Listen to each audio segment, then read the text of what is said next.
Okay, we are going to talk about restrictors. There are two different ways to use restrictors. One is to set it vertically or horizontally.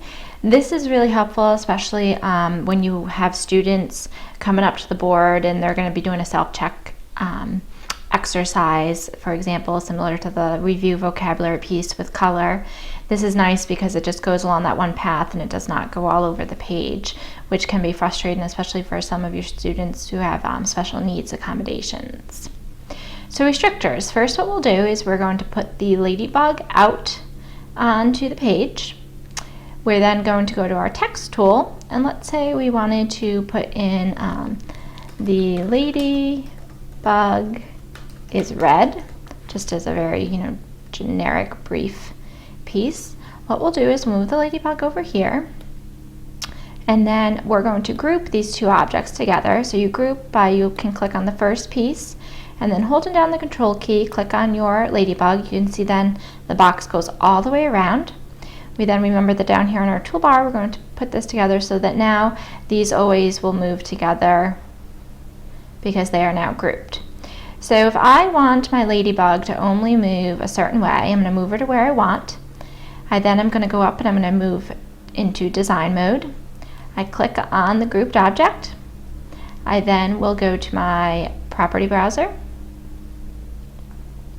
I will scroll down onto my property browser to where it says restrictors down here at the bottom.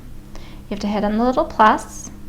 I then am going to change the can move freely to can move horizontally.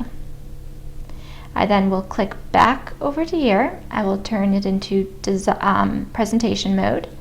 Now when I move, oops, it did not take that time, so click again.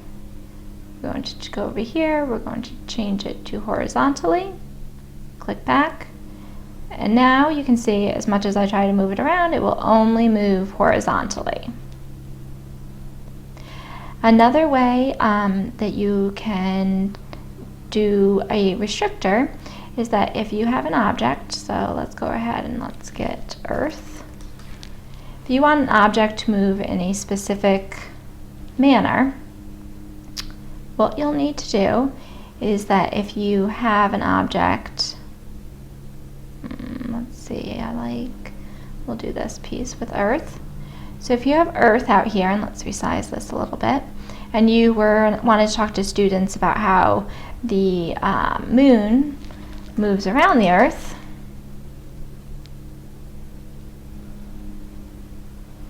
find a moon here.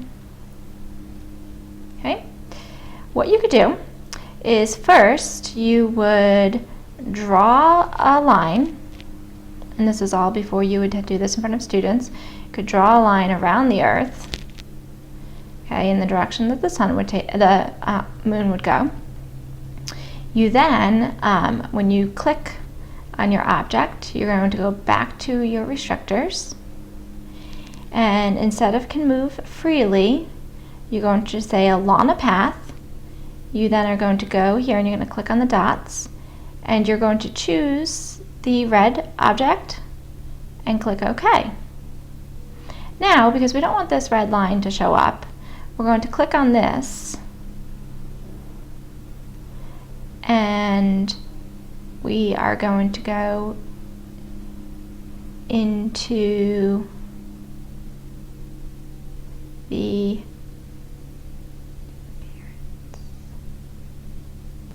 and underneath appearance, you're going to click on visible, and you're going to change this to false. That way the ink does not show up, but it is there, so that now this moon will only be able to move along that path. You can see it will not move out to there. Okay, so that's two different ways in which to use the restrictor.